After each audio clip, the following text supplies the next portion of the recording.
제가 모실게요, 어머님. 일흔센 윤정이는 조카의 손을 뿌리쳤습니다. 빈소를 빠져나가는 그녀의 발에는 구두가 없었어요.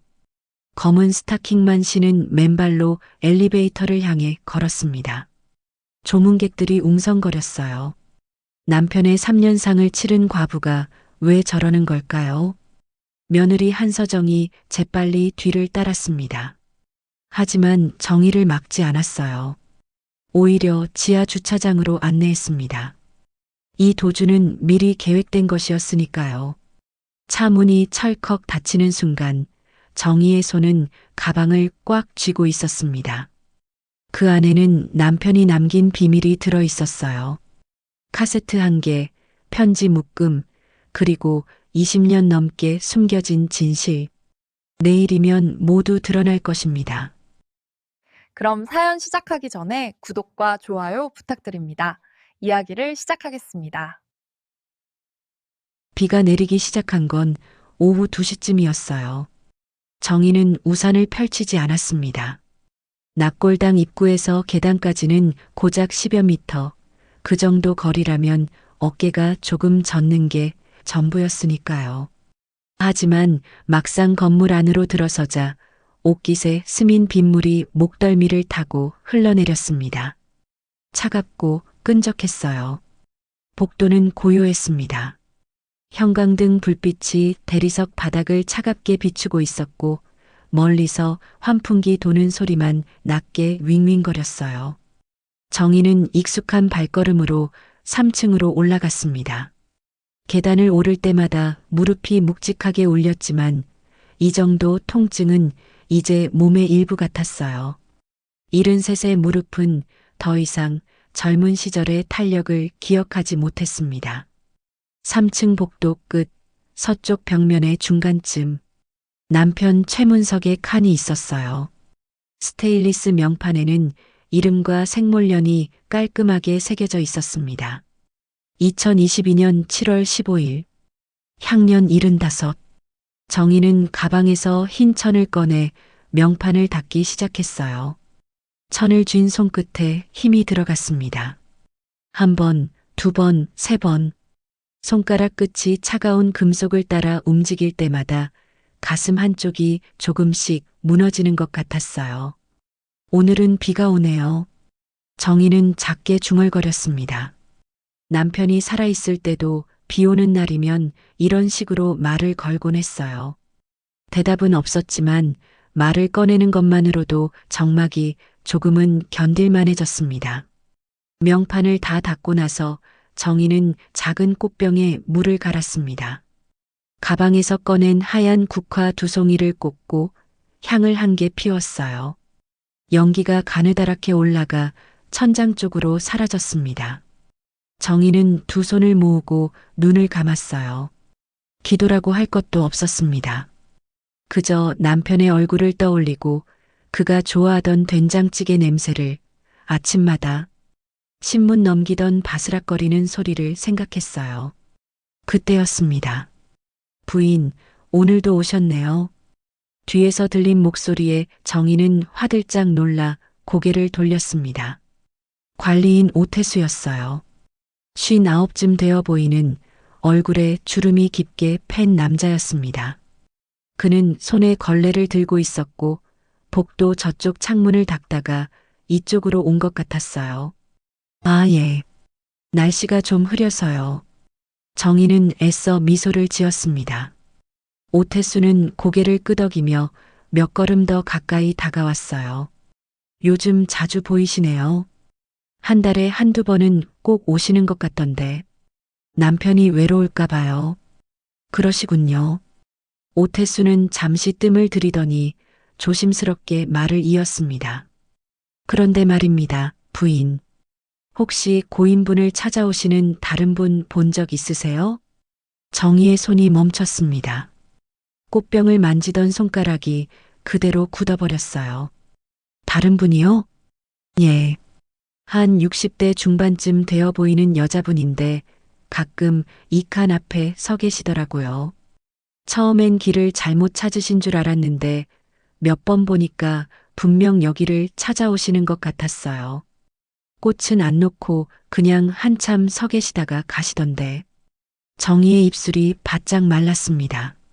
목구멍 안쪽이 갑자기 뜨거워졌어요. 오태수는 아무것도 모르는 얼굴로 계속 말을 이었습니다. 뭐 고인분이랑 아는 사이셨나 보다 싶어서 그냥 넘어갔는데 혹시 부인께서 아시는 분일까 싶어서요. 아니요. 모르는 분이에요. 정희의 목소리는 생각보다 단호하게 나왔습니다. 오태수는 잠깐 어색한 표정을 지었지만 곧 고개를 끄덕였어요. 그렇군요. 그럼 그냥 옛날 인연이었나 보네요. 뭐 사람 사는 게 다 그렇잖습니까? 오태수는 걸레를 들고 복도 저쪽으로 걸어갔습니다. 정희는 그의 뒷모습을 멍하니 바라보다가 다시 남편의 칸 쪽으로 시선을 돌렸어요. 가슴이 두근거렸습니다. 아니, 두근거린다는 표현은 맞지 않았어요. 심장이 무언가에 짓눌리듯 무겁게 조였습니다. 여자, 60대 중반, 꽃도 놓지 않고 그냥 서 있기만 하는. 정희는 천천히 무릎을 꿇고 앉았습니다. 명판 아래쪽 유품함이 놓인 작은 수납 공간이 있었어요. 보통은 열어볼 일이 없었습니다. 남편이 남긴 물건 같은 건 이미 집에 다 가져왔으니까요. 하지만 오늘은 달랐어요. 손이 저절로 움직였습니다. 철컥. 작은 손잡이를 당기자 문이 열렸습니다. 안에는 작은 나무 상자 하나가 놓여 있었어요. 먼지가 살짝 쌓여 있었고 모서리가 낡아서 덜덜했습니다. 정희는 그 상자를 천천히 꺼냈어요. 생각보다 무거웠습니다. 그리고 그때 상자 밑바닥에 붙어 있는 걸 발견했습니다. 갈색 봉인 테이프, 폭이 2cm쯤 되는 오래된 종이 테이프였어요. 가장자리가 조금 들떠 있었지만 아직 단단하게 붙어 있었습니다. 테이프 위에는 희미하게 손글씨가 적혀 있었어요. 정희는 눈을 가늘게 뜨고 글자를 읽으려 했지만 형광등 불빛이 너무 차갑게 반사되어 잘 보이지 않았습니다. 정희는 상자를 두 손으로 감싸 쥐었습니다. 손바닥에 나무의 거친 질감이 느껴졌어요. 심장이 다시 요동쳤습니다. 이번엔 두려움이었어요. 막연하고 형체 없는 두려움. 열어봐야 할까? 아니면 그냥 다시 넣어둬야 할까? 밖에서 빗소리가 조금 더 거세졌습니다. 창문을 타고 흐르는 빗물 소리가 복도까지 스며들었어요. 정희는 상자를 가슴에 꼭 안고 자리에서 일어났습니다. 무릎이 또 욱신거렸지만 신경 쓸 겨를이 없었어요. 오늘은 안 열게요. 정희는 남편의 명판을 향해 작게 속삭였습니다. 목소리는 떨렸지만 결심만은 단단했어요. 상자를 가방 속에 조심스럽게 넣고 향 연기가 아직 피어오르는지 확인했습니다. 연기는 여전히 가늘게 올라가고 있었어요. 정희는 복도를 걸어 나왔습니다. 계단을 내려가는 동안 가방 속 상자의 무게가 점점 더 무겁게 느껴졌어요. 1층 로비를 지날 때 오태수가 멀리서 손을 흔들었습니다. 정희는 고개만 살짝 숙이고 밖으로 나갔어요. 빗줄기가 더 굵어져 있었습니다. 정희는 이번엔 우산을 펼쳤어요.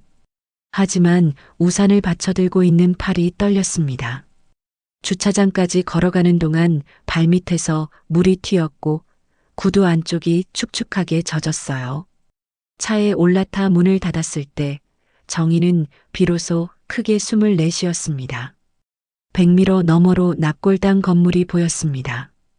빗속에서 건물은 더 차갑고 멀게 느껴졌어요. 정희는 핸들을 꽉 쥐었습니다. 손가락 마디마디에 힘이 들어갔어요. 가방 속 상자, 그 밑에 붙은 갈색 테이프, 그리고 오태수가 말한 여자. 모든 게 하나의 그림자처럼 정희의 마음속에 어른거렸습니다. 비냄새와 납골당의 차가운 향 냄새가 뒤섞여 코끝을 맴돌았어요. 정희는 시동을 걸었습니다. 엔진 소리가 빗소리를 뚫고 낮게 울렸어요. 집으로 가는 길, 정희는 내내 라디오를 켜지 않았습니다. 그저 와이퍼가 빗물을 쓸어내는 소리와 타이어가 젖은 아스팔트를 구르는 소리만 들렸어요. 신호등 앞에서 차가 멈출 때마다 정희는 조수석에 놓인 가방을 힐끗힐끗 쳐다봤습니다. 상자는 보이지 않았지만 그 존재가 무겁게 느껴졌어요. 아파트 주차장에 차를 세우고 정희는 한동안 운전석에 그대로 앉아 있었습니다. 빗소리가 차 지붕을 두들겼어요. 규칙적이고 끝없이 이어지는 소리. 정희는 눈을 감았습니다. 머릿속에 남편의 얼굴이 떠올랐어요. 웃고 있는 얼굴. 신문을 읽으며 안경을 고쳐 쓰던 모습. 그리고 그 옆에 희미하게 알 수 없는 여자의 뒷모습이 어른거렸습니다. 정희는 눈을 떴습니다. 이제 비는 그칠 기미가 보이지 않았어요. 하지만 더 이상 차 안에 있을 수는 없었습니다. 정희는 가방을 들고 차에서 내렸어요. 우산을 다시 펼치고 엘리베이터를 향해 걸었습니다. 집 안으로 들어섰을 때 정희는 신발도 벗지 않은 채 거실 소파에 주저앉았습니다. 가방을 무릎 위에 올려놓고 한참을 그대로 있었어요. 창밖으로 빗소리가 계속 들렸습니다. 오늘은 열지 않기로 했어요. 마음을 단단히 여미기로 했습니다. 하지만 가방 속 상자의 무게는, 그 갈색 테이프의 존재는 이미 정희의 세계를 조금씩 흔들기 시작하고 있었습니다. 밤 11시가 넘어서야 정희는 상자 앞에 앉았습니다. 저녁을 먹지 않았어요. 배가 고프지 않았습니다. 아니, 정확히는 뭔가를 삼킬 수 있을 것 같지 않았어요. 목구멍이 막힌 것처럼 답답했습니다. 서재 책상 위에 상자를 올려놓고 정희는 작업등을 켰어요. 하얀 빛이 상자를 또렷하게 비쳤습니다. 낡은 나무 표면의 흠집들이 하나하나 드러났어요. 모서리는 닳아서 둥그러져 있었고 뚜껑 한쪽에는 작은 얼룩이 있었습니다. 커피 자국 같았어요. 정희는 천천히 상자를 뒤집었습니다. 손이 떨렸어요. 밑바닥에 붙은 갈색 봉인 테이프가 작업등 아래에서 선명하게 보였습니다. 테이프 위에 적힌 글씨도 이제 또렷했어요. 개봉 금지. 정희 외 열람 불가. 남편의 글씨였습니다. 조금 흘려 쓴 듯한, 하지만 힘 있는 필체. 정희는 그 글씨를 한참 들여다봤어요. 손가락으로 테이프 가장자리를 살짝 눌렀습니다. 종이 테이프는 오래되어 약간 바스러지는 느낌이었어요. 정희는 서랍에서 커터칼을 꺼냈습니다. 작고 날카로운, 남편이 택배 뜯을 때 쓰던 그 칼이었어요. 손잡이에 남편의 손때가 묻어 있을 것 같았습니다. 정희는 칼날을 테이프 가장자리에 갖다 댔어요. 딸깍. 작은 소리와 함께 테이프가 잘렸습니다. 정희는 숨을 멈췄어요. 심장이 귀 안쪽에서 쿵쿵거렸습니다. 테이프를 천천히 떼어냈어요. 끈적한 접착제 자국이 나무에 남았습니다. 상자를 다시 뒤집어 놓고 정희는 뚜껑을 열었습니다. 경첩이 없는 단순한 구조라 뚜껑은 쉽게 들렸어요. 안에서 먼지 냄새와 오래된 종이 냄새가 올라왔습니다. 제일 위에 놓인 건 카세트 테이프 한 개였어요. 투명한 플라스틱 케이스에 담긴 옅은 갈색빛 테이프. 케이스 안쪽에 흰 라벨지가 붙어 있었습니다.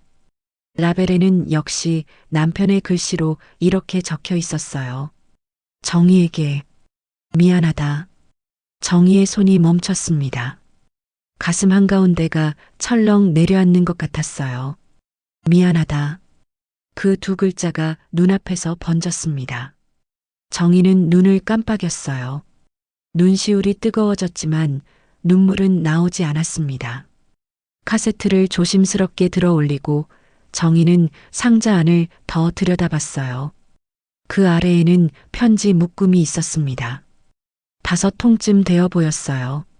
낡은 봉투들이 고무줄로 묶여 있었습니다. 고무줄은 탄력을 잃어서 느슨했고 봉투들은 누렇게 발해 있었어요. 편지 묶음 옆에는 작은 비닐 파우치가 하나 더 있었습니다. 파우치 안에는 흑백 사진 네거 필름 몇 장이 들어 있었어요.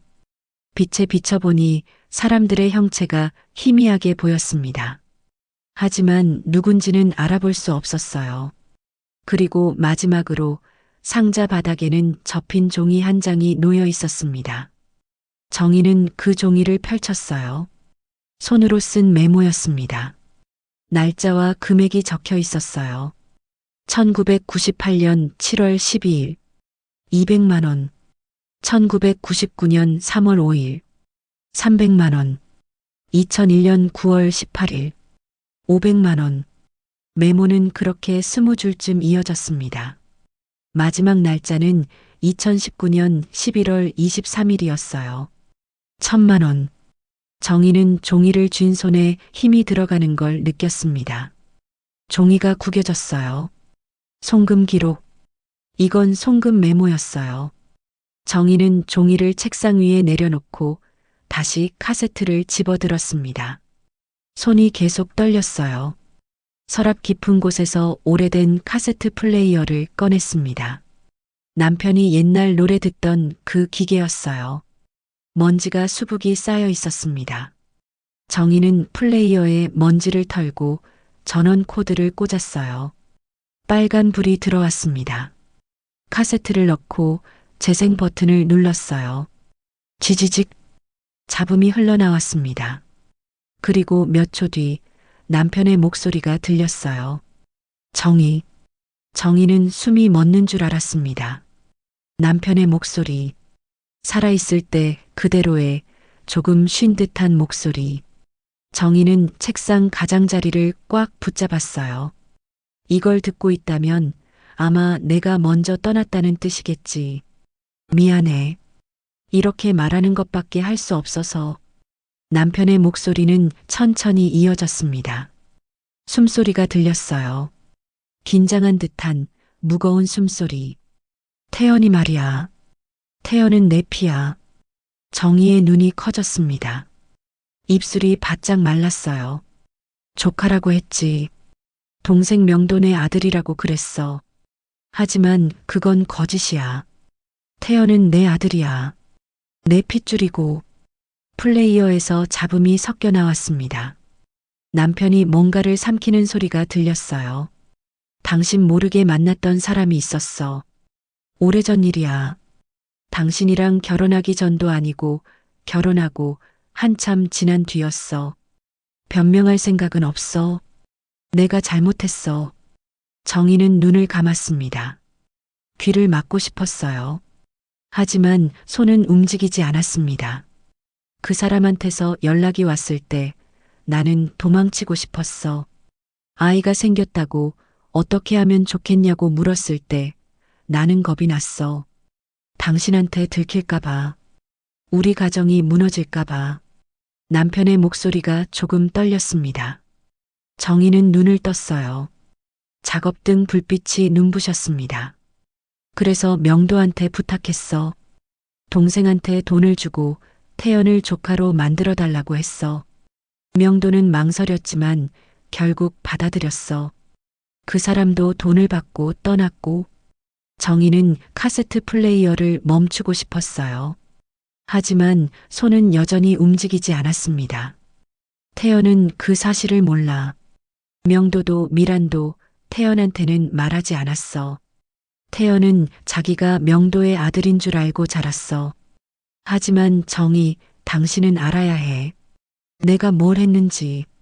남편의 목소리가 잠시 끊겼습니다. 숨소리만 들렸어요. 거칠고 불규칙한 숨소리. 그 여자 이름은 박은하야.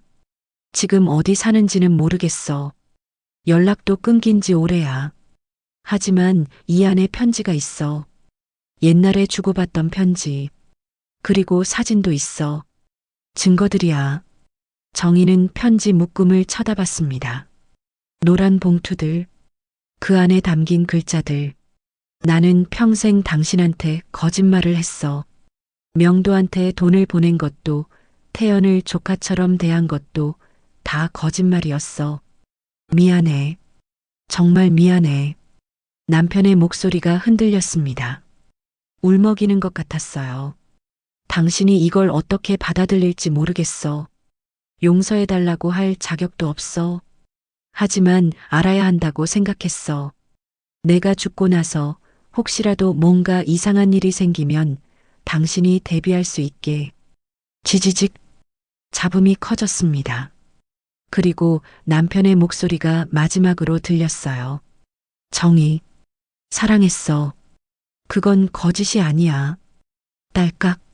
테이프가 끝났습니다. 플레이어에서 돌아가는 소리만 희미하게 이어졌어요. 정희는 정지 버튼을 눌렀습니다. 방안이 고요했어요. 작업등 불빛만 책상을 비추고 있었습니다. 정희는 책상 위에 놓인 물건들을 내려다봤어요.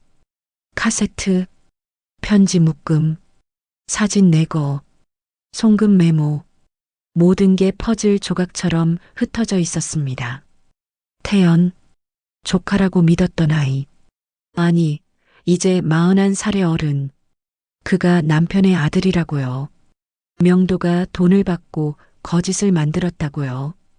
박은하라는 여자가 있었다고요. 정희는 손으로 얼굴을 감쌌습니다. 숨을 크게 들이쉬었어요. 가슴이 무너지는 것 같았습니다. 무언가가 산산이 부서지는 소리가 머릿속에서 울렸어요. 하지만 눈물은 나오지 않았습니다. 눈시울만 뜨겁고 목구멍만 조였습니다. 정희는 천천히 손을 내렸어요. 책상 위의 물건들을 하나하나 다시 쳐다봤습니다. 편지 묶음의 고무줄을 풀고 싶었어요. 봉투를 뜯고 안에 뭐가 적혀 있는지 읽고 싶었습니다. 사진 내거를 인화해서 누가 찍힌 건지 보고 싶었어요. 송금 메모의 날짜들을 하나하나 확인하고 싶었습니다. 하지만 지금은 아니었어요. 지금 그걸 다 보면 정희는 무너질 것 같았습니다. 완전히 돌이킬 수 없이. 정희는 물건들을 조심스럽게 다시 상자 안에 넣었습니다. 카세트를 제일 위에 올려놓고 뚜껑을 덮었어요. 상자를 책상 서랍 깊숙한 곳에 밀어넣고 서랍을 닫았습니다. 작업등을 끄자 방안이 어두워졌어요. 창밖에서 희미하게 가로등 불빛이 들어왔습니다. 정희는 책상 앞에 그대로 앉아 있었어요. 한참을. 밤은 깊어갔고 퍼즐 조각들은 서랍 안에 남았습니다. 빈소복도는 사람들로 가득했습니다. 조문객들이 웅성거리는 소리가 벽을 타고 울렸어요. 누군가 코를 훌쩍이는 소리, 발을 질질 끄는 소리, 어디선가 울리는 핸드폰 진동 소리. 정희는 그 모든 소리가 귀를 찌르는 것처럼 느껴졌습니다. 엘리베이터 앞에 섰을 때 버튼 위에 빨간 불이 깜빡였어요. 삑, 삑, 규칙적인 경고음. 누군가 아래층에서 엘리베이터를 잡고 있는 것 같았습니다. 정희는 가슴이 답답했어요. 숨이 제대로 쉬어지지 않았습니다. 큰어머니. 뒤에서 목소리가 들렸습니다. 정희는 고개를 돌렸어요. 태연이었습니다. 41살. 정희가 조카라고 믿었던, 아니 이제는 조카가 아닌 그 사람. 태연은 정장 재킷을 벗어 팔에 걸친 채 다가왔어요. 이마에 땀이 맺혀 있었습니다. 제가 모실게요. 큰어머니 혼자 가시면 안 되죠. 태연의 목소리는 부드러웠습니다. 조심스럽고 배려하는 듯한 어조. 하지만 정희의 귀에는 그 목소리가 낯설게 들렸어요. 이 사람이 누구지? 조카인가 아들인가 아니면 그냥 남인가? 괜찮아요. 정희는 짧게 대답했습니다. 태연이 손을 뻗어 정희의 팔을 잡으려 했어요. 정희는 재빠르게 몸을 돌렸습니다. 태연의 손이 허공을 스쳤어요. 큰어머니, 컨디션이 안 좋아 보이세요. 제가 차라도. 됐다니까요. 정희의 목소리가 날카로웠습니다. 태연이 잠깐 움찔했어요. 정희는 그 표정을 보고 싶지 않았습니다. 고개를 돌려 엘리베이터 버튼을 다시 눌렀어요. 삑, 삑. 여전히 깜빡이는 빨간 불. 서정이 어디 있어요? 정희가 물었습니다. 태연이 잠깐 당황한 듯 주위를 둘러봤어요. 아, 형수님은 아마 주차장 쪽에. 알았어요. 혼자 갈 수 있으니까 들어가세요. 정희는 태연을 보지 않은 채 말했습니다. 태연이 뭔가 더 말하려는 것 같았지만 결국 입을 다물었어요. 정희는 그가 돌아서는 발소리를 들었습니다. 천천히 멀어지는 발소리. 엘리베이터가 도착했습니다. 문이 열리며 안에서 2명의 조문객이 내렸어요. 정희는 서둘러 안으로 들어갔습니다. 지하 1층 버튼을 눌렀어요. 문이 닫히기 시작했습니다. 그때 문 사이로 누군가의 손이 들어왔어요. 문이 다시 열렸습니다. 며느리 서정이었어요. 서정은 숨을 헐떡이며 엘리베이터 안으로 들어왔습니다. 손에 핸드폰을 쥐고 있었어요. 어머님, 미리 연락 받았어요. 지하로 가시는 거죠? 서정의 목소리는 차분했습니다. 숨이 찬 것과 달리 목소리는 흔들리지 않았어요. 정희는 고개를 끄덕였습니다. 서정이 닫힌 버튼을 눌렀어요. 엘리베이터가 내려가기 시작했습니다. 기계음이 희미하게 들렸어요. 두 사람은 아무 말도 하지 않았습니다. 정희는 거울에 비친 자신의 모습을 봤어요. 얼굴이 창백했습니다. 입술에 핏기가 없었어요. 맨발, 검은 스타킹만 신은 발이 차가운 엘리베이터 바닥에 닿아 있었습니다. 삑! 지하 1층에 도착했어요. 문이 열리자 차가운 공기가 얼굴을 스쳤습니다. 주차장 특유의 시멘트 냄새와 기름 냄새가 섞여 있었어요. 서정이 먼저 나가며 손짓했습니다. 이쪽이에요. 제 차 바로 앞에 세워뒀어요. 서정의 차는 엘리베이터에서 가까운 곳에 있었습니다. 검은색 세단. 서정이 리모컨을 누르자 차 문이 열리는 소리가 들렸어요. 정희는 서둘러 뒷좌석에 올랐습니다. 서정이 운전석에 앉았어요. 시동을 걸자 차 안이 따뜻해지기 시작했습니다. 히터에서 나오는 공기가 발끝을 간지렸어요. 정희는 창밖을 봤습니다. 주차장 기둥 사이로 다른 차들이 보였어요. 형광등 불빛이 차 지붕에 반사되어 번쩍였습니다. 어머님, 괜찮으세요? 서정이 백미러로 정희를 쳐다봤어요. 정희는 고개를 끄덕였습니다. 괜찮지 않았지만 지금 그 말을 할 수는 없었어요. 일단 여기서 좀 계세요. 제가 신발이랑 가방 가지고 올게요. 고마워요. 정희의 목소리는 작았습니다. 서정이 차에서 내려 빠르게 걸어갔어요. 엘리베이터로 다시 올라가는 모습이 보였습니다. 차 안이 고요했어요. 히터 돌아가는 소리만 낮게 웅웅거렸습니다. 정희는 시트에 등을 기댔어요. 눈을 감았습니다. 머릿속에 빈소의 모습이 떠올랐어요. 명도와 미란. 두 사람이 정희를 바라보던 눈빛. 그 눈빛 속에 담긴 것이 뭐였을까요? 관리. 그래요, 관리였어요. 형수님 연세도 있으시고 혼자 계시기 힘드실 텐데. 미란이 했던 말이었습니다. 부드럽고 다정한 목소리. 하지만 그 말 뒤에 숨은 의미를 정희는 느꼈어요. 집, 재산, 홀로 남은 과부를 어떻게 관리할 것인가. 형님 집, 이제 너무 크지 않으세요? 관리도 힘드실 텐데. 명도도 비슷한 말을 했었어요.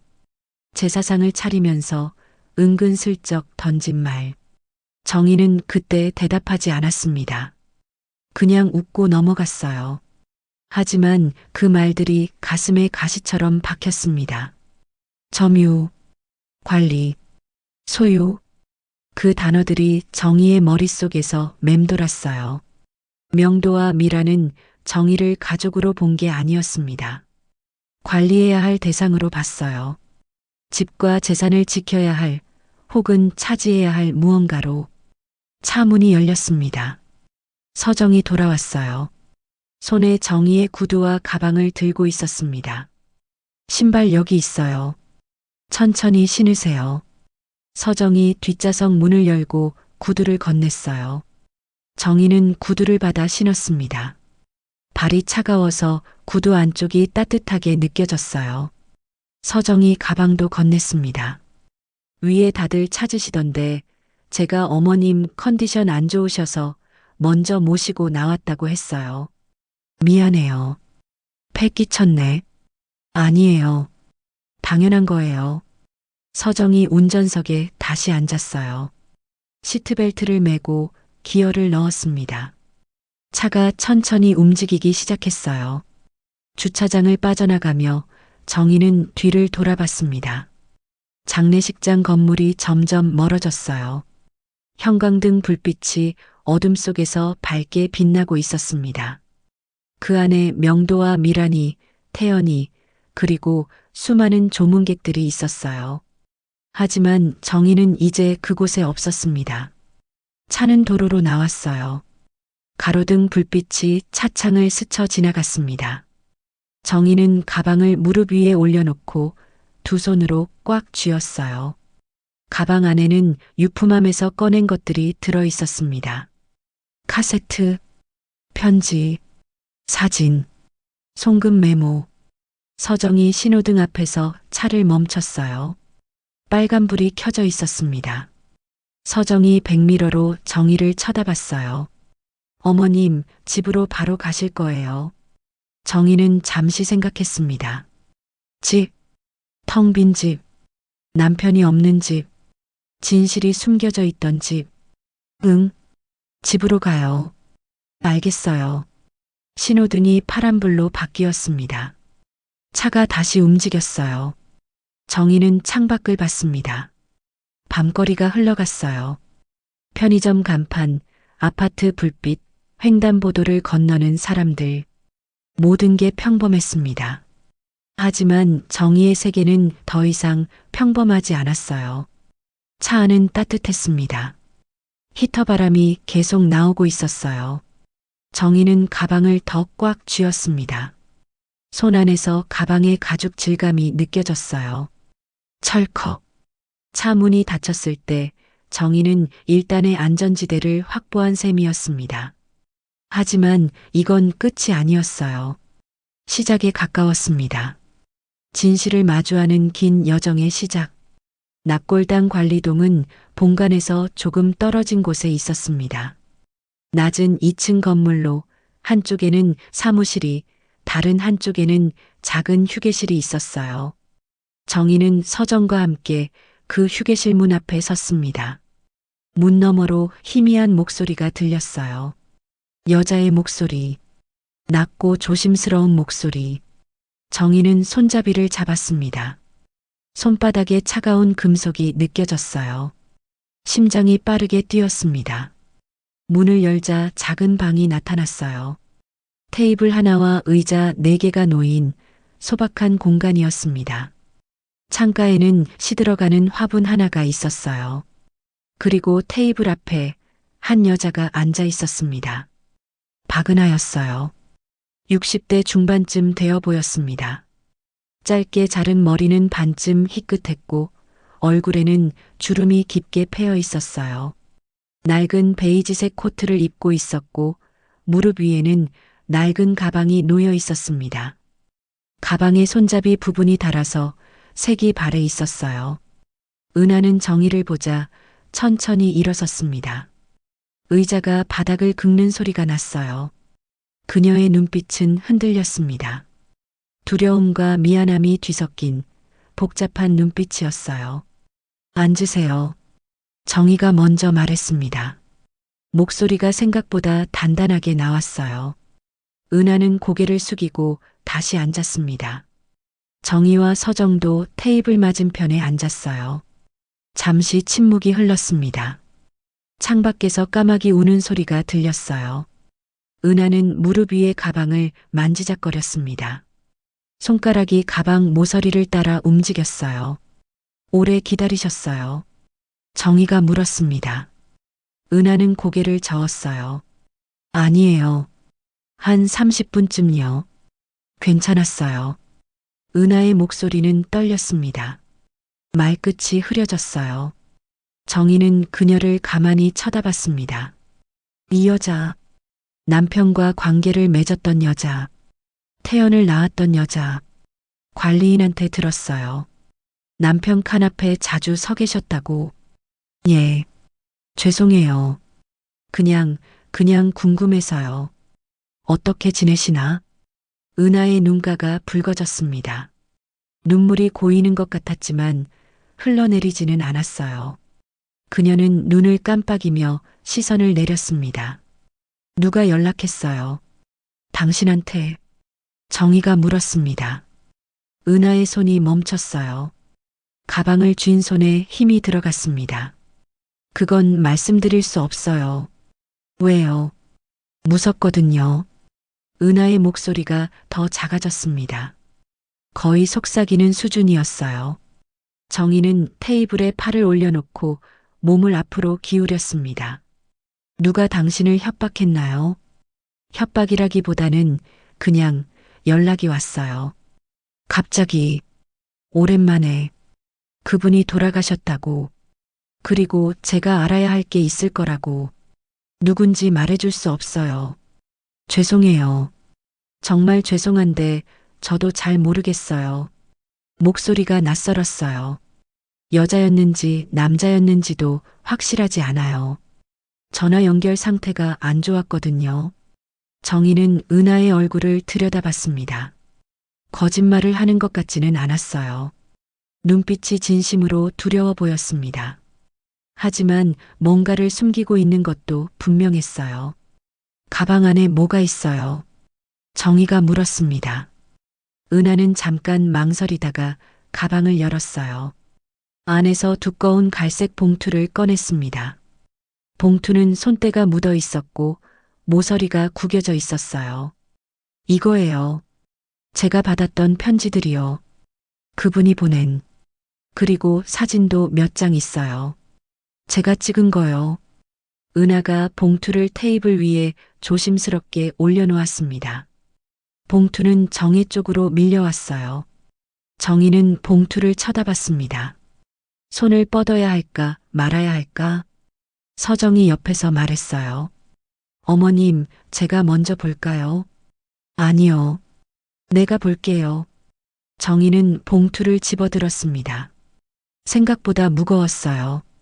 안에 많은 것들이 들어있는 것 같았습니다. 정희는 봉투를 열었어요. 안에서 편지 몇 통이 나왔습니다. 봉투에 담긴 편지들, 노랗게 바랜 종이. 첫 번째 편지를 꺼내 펼쳤습니다. 남편의 글씨였어요. 정희는 글자를 읽기 시작했습니다. 은하에게 오늘 당신을 만나고 돌아오는 길이 무거웠습니다. 정희는 더 이상 읽지 않았어요. 눈을 감았습니다. 가슴이 조였습니다. 편지를 다시 봉투에 넣고 다른 것들을 꺼냈어요. 사진 네거 필름 몇 장, 그리고 작은 메모지 몇 개. 메모지에는 날짜와 장소가 적혀 있었습니다. 정희가 집에서 꺼내온 송금 메모와 비슷한 형식이었어요. 날짜가 겹쳤습니다. 정희는 가방에서 자신의 자료를 꺼내 비교했어요. 1998년 7월 12일. 은하의 메모에도 같은 날짜가 있었습니다. 장소는 신당동 카페. 교차 확인이 됐어요. 이 자료들은 진짜였습니다. 정희는 천천히 자료를 다시 봉투에 넣었습니다. 손이 떨렸어요. 은하는 그 모습을 가만히 지켜보고 있었습니다. 이 사본들 당신이 직접 만든 거예요. 예. 원본은 따로 보관하고 있어요. 혹시 몰라서요. 왜 이걸 나한테 주려고 한 거예요? 은하는 잠시 말을 잇지 못했습니다. 입술을 깨물었어요. 그리고 천천히 말했습니다. 죄송해서요. 평생 죄책감에 살았어요. 그분한테도, 부인께도, 태연이한테도. 저는 그냥 살아남으려고 했던 거예요. 돈을 받고 떠났지만 한 번도 잊은 적이 없어요. 은하의 목소리가 떨렸습니다. 이번엔 눈물이 흘러내렸어요. 그녀는 손으로 얼굴을 감쌌습니다. 태연이는 저를 몰라요. 한 번도 본 적 없어요. 저는 그냥 멀리서 지켜보기만 했어요.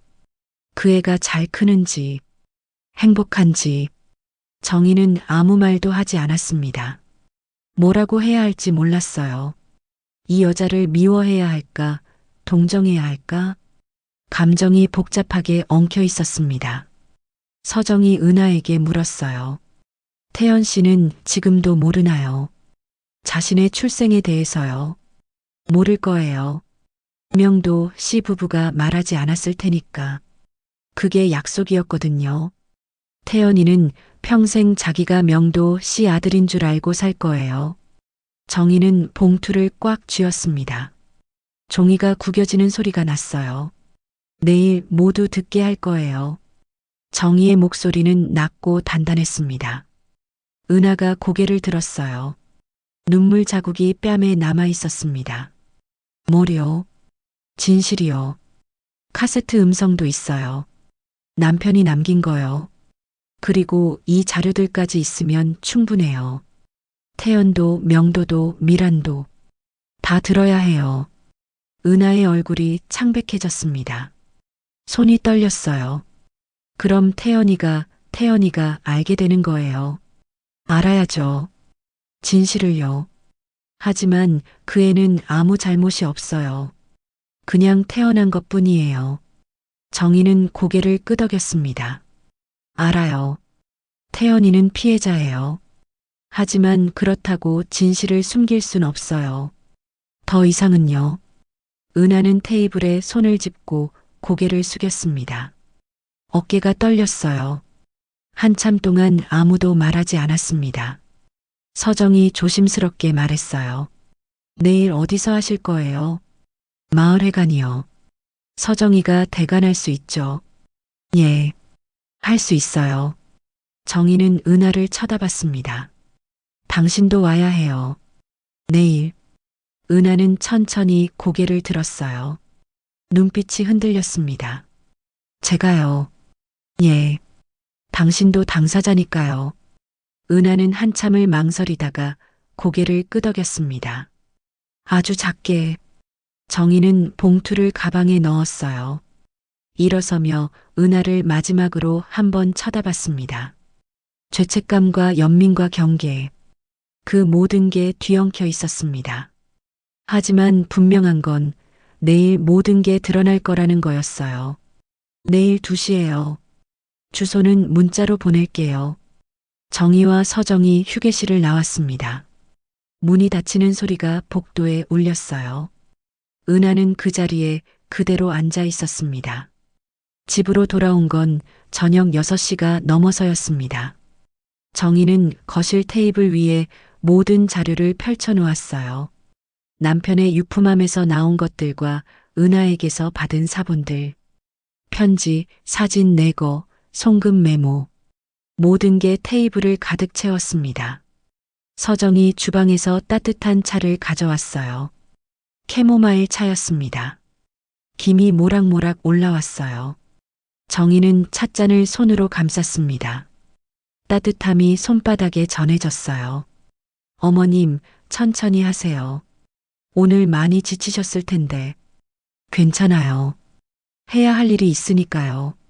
정희는 편지 한 통을 집어들었습니다. 봉투를 열고 안에 편지지를 꺼냈어요. 남편의 글씨가 빼곡했습니다. 읽기 시작했어요. 은하에게. 어제 신당역 근처 카페에서 당신을 만났을 때 나는 할 말을 잃었습니다. 정희는 편지 옆에 놓인 송금 메모를 집어들었어요. 1998년 7월 12일. 200만 원. 날짜가 일치했습니다. 정희는 메모 위에 형광펜으로 표시했어요. 노란색 줄이 날짜를 가로질렀습니다. 다음 편지를 꺼냈어요. 이번엔 장소가 적혀 있었습니다. 충무로 사거리 근처. 정희는 노트북을 꺼내 지도를 검색했어요. 충무로 사거리를 찾아 화면에 띄웠습니다. 빨간 핀으로 표시했어요. 서정아, 이것 좀 봐줄래요? 서정이 다가왔습니다. 정희가 사진 내거 필름을 들어 보였어요. 서정이 휴대폰 손전등을 켜서 내거를 비췄습니다. 빛이 필름을 투과하며 희미한 형체가 드러났어요. 배경에 간판이 보여요. 어머님, 뭐라고 쓰여 있어요? 잘 안 보이는데 삼자 시옷 받침, 그 다음에 방자인 것 같아요. 서방, 아니면 약방일 수도 있고요. 정희는 노트에 적었습니다. 간판 서방 또는 약방. 서정이 다른 내거를 비췄어요. 이번엔 버스가 보였습니다. 버스 번호가 보여요. 142번인 것 같은데요. 142번. 그 노선 어디로 가는 버스예요? 서정이 휴대폰으로 검색했어요. 잠시 후 화면을 보여줬습니다.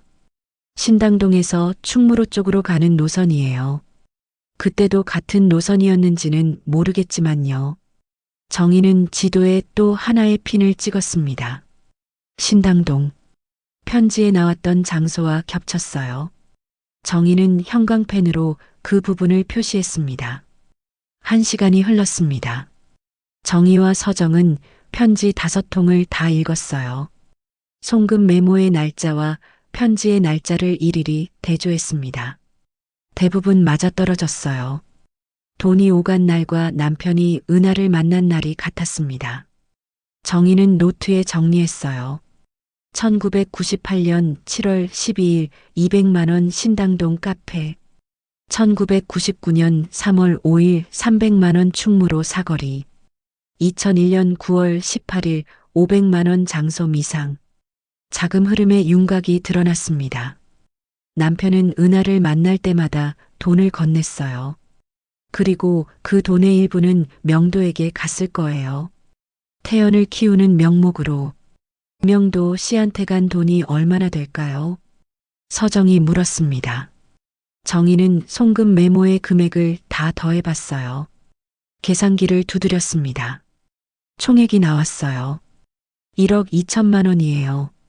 서정이 숨을 들이켰습니다. 정희는 계산기 화면을 가만히 쳐다봤어요. 1억 2천만 원. 20년 넘게 조금씩 보낸 돈. 침묵의 대가. 이 정도면 명도 씨네 집 장만할 때 도움됐을 거예요. 서정의 말이 맞았습니다. 명도와 미라는 20년 전쯤 지금 사는 아파트를 샀어요. 당시엔 형편이 넉넉하지 않았는데 갑자기 집을 샀죠. 정희는 그때 남편한테 물어본 적이 있었어요. 어떻게 집을 샀냐고. 남편은 명도가 저축을 잘했다고 했었죠. 거짓말이었어요. 다 거짓말. 정희는 다시 내거 필름을 집어들었습니다. 서정이 손전등을 비춰줬어요. 이번 내거에는 사람이 찍혀 있었습니다. 2사람. 한 명은 남자, 한 명은 여자. 얼굴은 잘 안 보였지만 체형으로 짐작할 수 있었어요. 남편이랑 은하예요. 정희의 목소리는 평평했습니다. 서정은 아무 말도 하지 않았어요. 그냥 손전등을 꺼버렸습니다. 정희는 내거를 내려놓고 눈을 감았어요. 숨을 깊게 들이쉬었습니다. 가슴이 답답했어요. 화가 났지만 동시에 허무했습니다. 이 모든 증거들이 뭘 증명하는 걸까요? 남편의 배신, 명도의 공모, 은하의 선택, 어머님. 서정의 목소리가 조심스러웠어요. 정희는 눈을 떴습니다. 괜찮아요. 내일 회관대관은 제가 할게요. 지금 바로 연락해 볼게요. 고마워요. 서정이 휴대폰을 꺼내 전화를 걸었습니다. 잠시 후 통화가 연결됐어요. 서정은 부드러운 목소리로 말했습니다. 안녕하세요. 내일 오후에 회관대관 가능할까요? 예, 2시부터 4시까지요. 인원은 한 10명 정도 될 것 같아요. 정희는 서정의 통화를 들으며 다시 자료를 정리했습니다. 편지를 날짜 순으로 배열하고 송금 메모도 차례대로 정렬했어요. 네거 필름은 투명 파일에 넣었습니다. 서정이 통화를 끝냈어요. 예약했어요. 내일 2시부터 쓸 수 있대요. 연락은 어떻게 할 거예요? 명도 씨 부부한테 문자 보낼게요. 중요한 이야기가 있으니 내일 2시에 회관으로 오시라고요. 태연 씨한테도 보내고요. 정희는 고개를 끄덕였습니다. 서정이 휴대폰을 두드리기 시작했어요. 문자를 작성하는 소리가 들렸습니다. 정희는 편지 한 통을 다시 펼쳤어요. 남편이 쓴 문장 하나에 밑줄을 그었습니다. 나는 당신과 아이에게 빚을 졌습니다. 빚. 그 단어가 눈에 박혔어요. 정희는 형광펜으로 그 부분을 칠했습니다. 노란색이 글자 위를 덮었어요. 다음 편지로 넘어갔습니다. 이번엔 다른 문장에 밑줄을 그었어요. 명도는 내 부탁을 들어줬지만 그것이 옳은 일이었는지 모르겠습니다. 명도, 동생, 공범. 정희는 그 이름 위에도 형광펜을 칠했습니다. 이번엔 분홍색으로. 시간이 흘렀습니다. 정희는 모든 편지를 다 읽고 중요한 문장마다 밑줄을 그었어요. 내일 읽을 문장들이었습니다. 카세트 음성만으로는 부족했어요. 편지의 구체적인 문장들이 필요했습니다. 서정이 문자를 다 보냈어요. 보냈어요. 명도 씨, 미란 씨, 태연 씨. 세 분한테요. 답장 오면 알려드릴게요. 도윤이한테도 보내야 하나요? 정희가 물었습니다. 도윤은 정희의 아들이에요. 서정의 남편. 도윤은 지금 지방에 출장 중이었습니다. 어머님 판단에 맡길게요. 정희는 잠시 생각했습니다. 도윤은 알아야 할까요? 자기 아버지의 비밀을. 자기 사촌이 사실은 이복 형제였다는 걸. 나중에 말할게요. 일단 내일은 당사자들만 모이는 게 나을 것 같아요. 알겠어요. 정희는 자료들을 파일에 정리했습니다. 편지는 편지끼리, 내거는 내거끼리, 송금 메모는 따로. 모든 걸 투명 파일에 넣어 가방에 넣었어요. 서정이 차를 다시 따라줬습니다. 이번엔 둘 다 말이 없었어요. 그냥 차를 마셨습니다.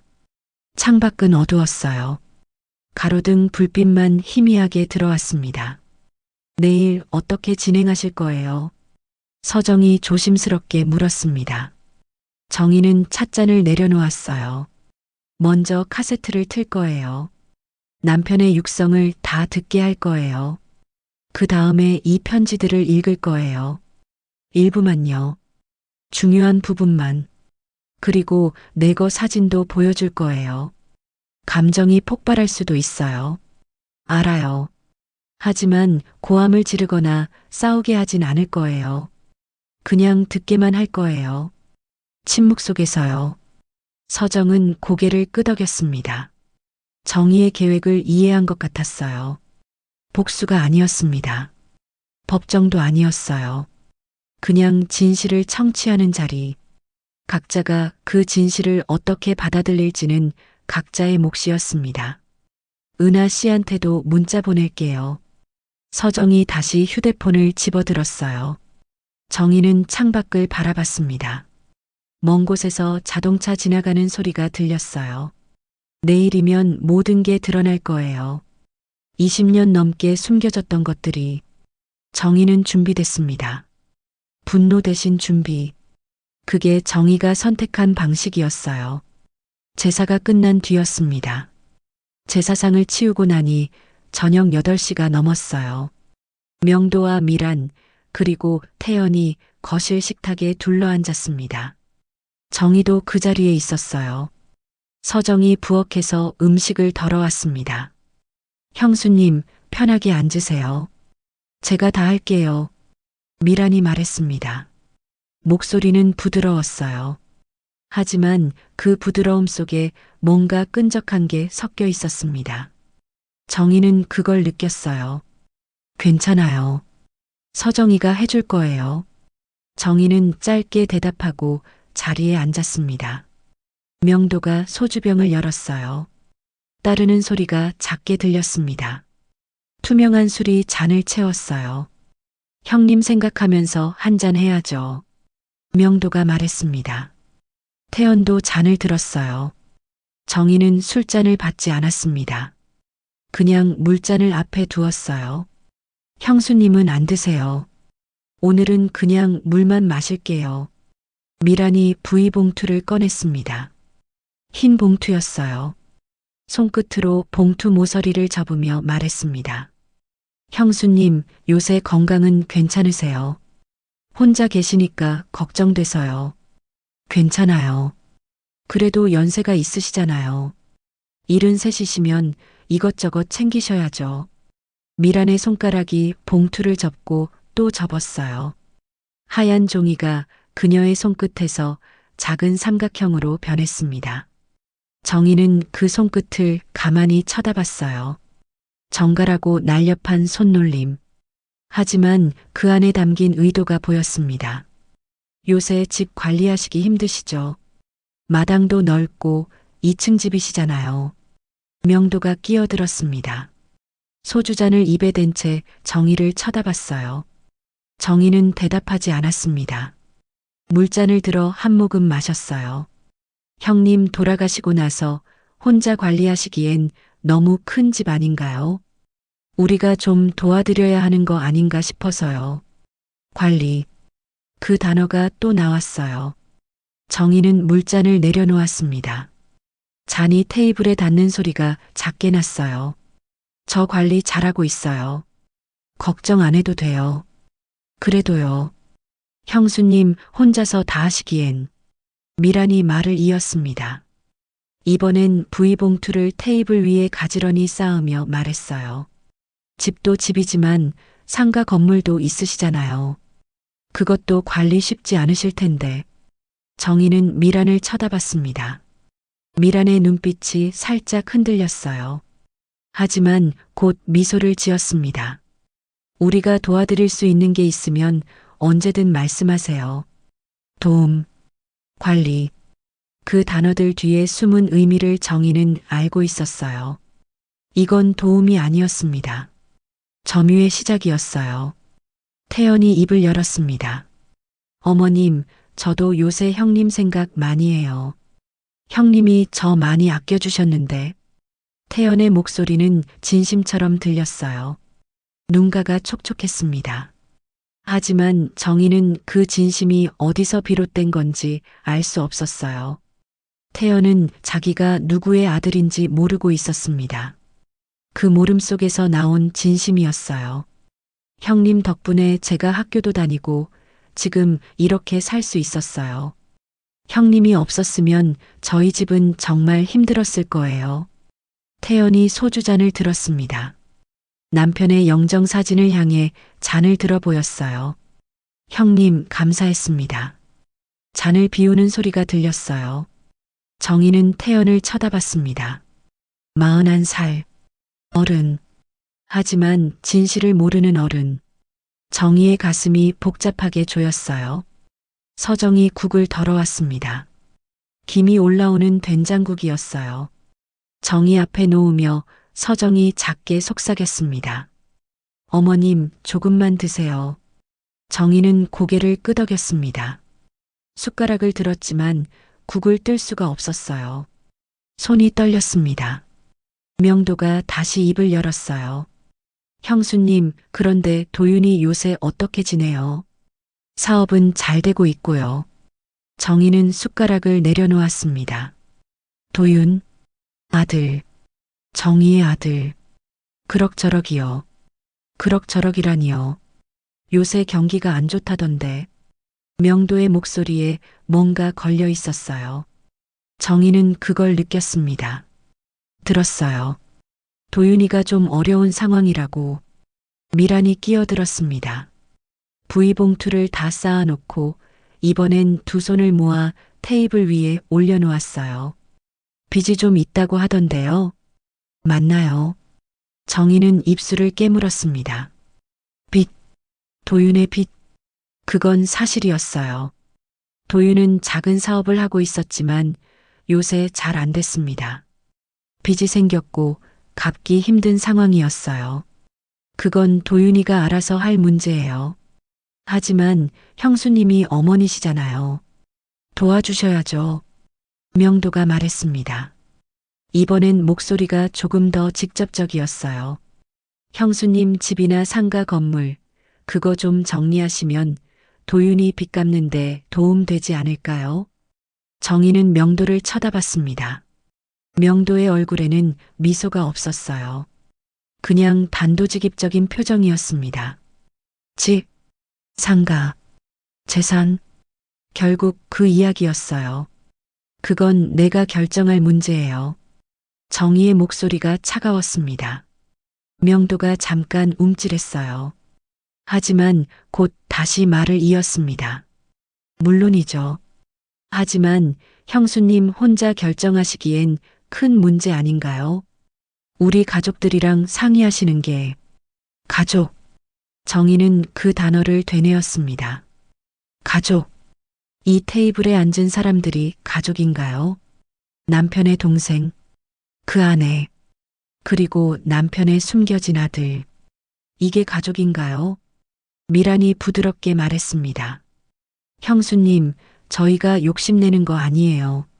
그냥 형수님이 편하게 사셨으면 해서요. 큰 집 관리하시느라 힘드시잖아요. 작은 아파트로 옮기시고 나머지는 정리하시면 형수님도 편하시고 도윤이한테도 도움되고. 정희는 미란의 얼굴을 가만히 쳐다봤어요. 그 눈빛 속에 뭐가 보였을까요? 배려일까요? 아니면 탐욕일까요? 정희는 알 수 없었습니다. 아니, 알고 싶지 않았어요. 태연이 또 말했습니다. 어머님, 저도 도와드릴게요. 뭐든지 말씀만 하세요. 태연의 살가움이 과했습니다. 너무 다정했어요. 손을 뻗어 정희의 손을 잡으려 했습니다. 정희는 재빨리 손을 거뒀어요. 괜찮아요. 정희는 자리에서 일어났습니다. 식탁에 놓인 국그릇은 그대로였어요. 한 숟가락도 먹지 않았습니다. 피곤해서 먼저 들어갈게요. 형수님 식사라도.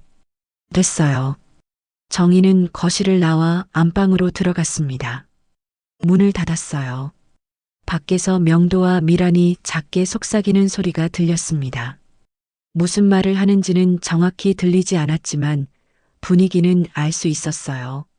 정희는 침대에 앉았습니다. 두 손으로 얼굴을 감쌌어요. 숨을 깊게 들이쉬었습니다.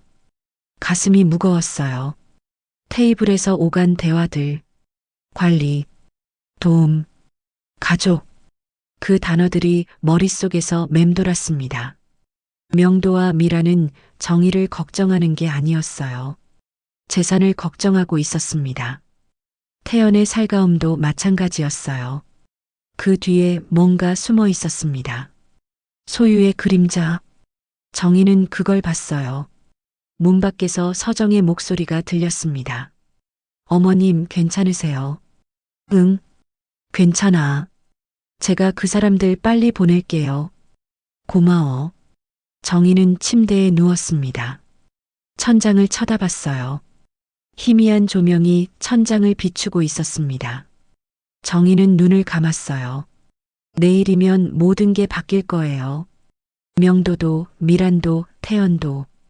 이 사람들이 지금 앉아있는 그 자리가 얼마나 허약한 거짓 위에 세워진 건지 알게 될 거예요. 정희는 침묵 속에서 다짐했습니다. 내일은 침묵하지 않을 거예요. 진실을 말할 거예요. 그리고 그 진실이 이 가족이라는 이름의 구조를 어떻게 흔들어 놓을지 지켜볼 거예요. 마을회관은 조용했습니다.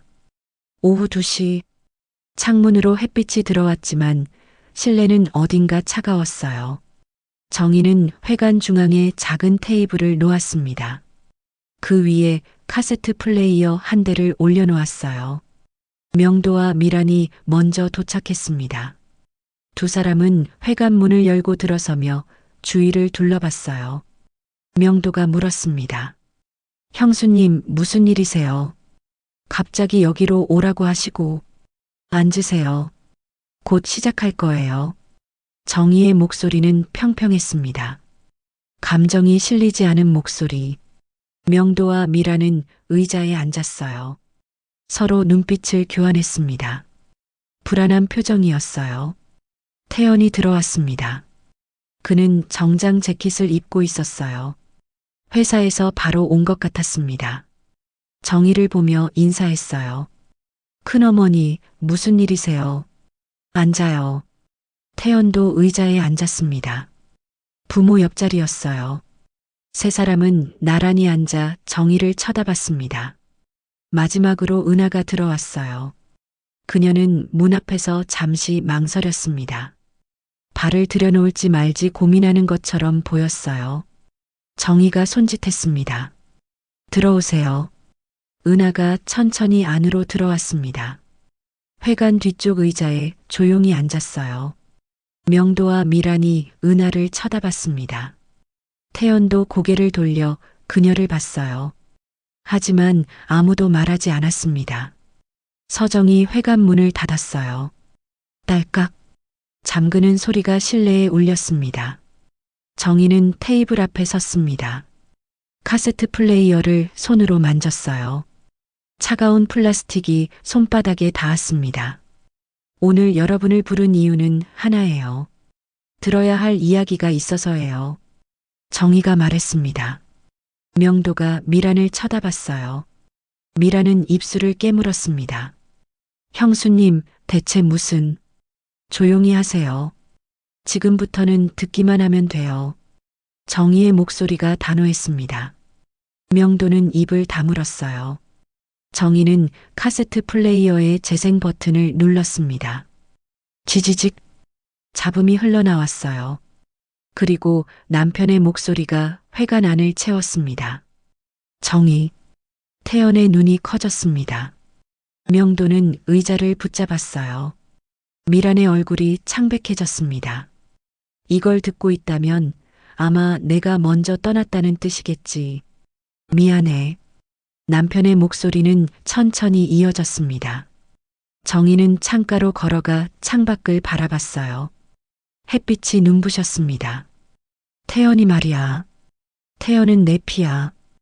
회관 안의 공기가 얼어붙었습니다. 태연이 의자에서 일어났어요. 입술이 떨렸습니다. 뭐라는 거예요?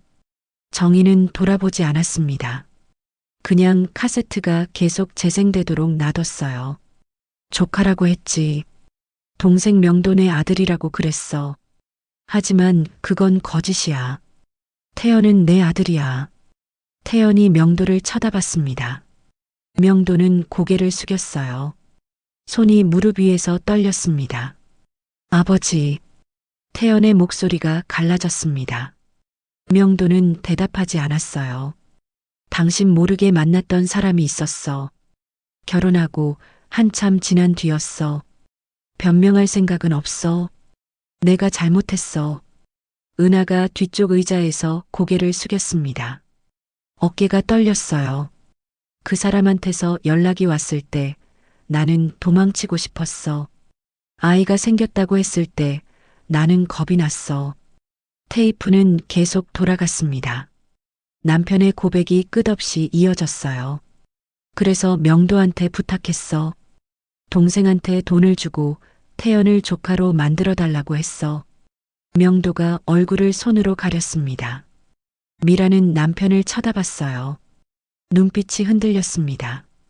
명도는 망설였지만 결국 받아들였어. 그 사람도 돈을 받고 떠났고.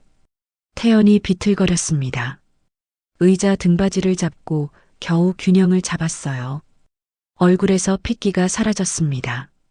태연은 그 사실을 몰라.